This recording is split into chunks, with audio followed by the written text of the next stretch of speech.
আচ্ছা, আমাদের এক বন্ধু কবি কালাম বাঞ্ছারামপুর থেকে লিখেছে।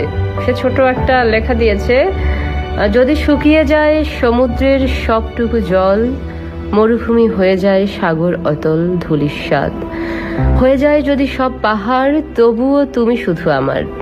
নীলাকাশ ঢেকে যায় যদি কালো মেঘে, আসে যদি ঝড় প্রবল বেগে, রুদ্রের থাবায় কেড়ে নেয় যদি বসন্ত বাহার, তবুও তুমি শুধু আমার। সময় যদি পরিণত হয় অসময়ে, নিয়ম যদি পরিণত হয় অনিয়মে, সুবাসবিহীন ফুলে ভ্রমর যদি গায় গান, তবুও তুমি শুধু আমার। যদি না থাকে দেহে প্রাণ, আমাকে ভুলে যদি গাও অন্যের গান, যদি হয়ে যাই কভু নিষ্প্রাণ, তবুও তবুও তুমি শুধু আমার। দেখেছো কি চমৎকার লিখেছে, খুব সুন্দর।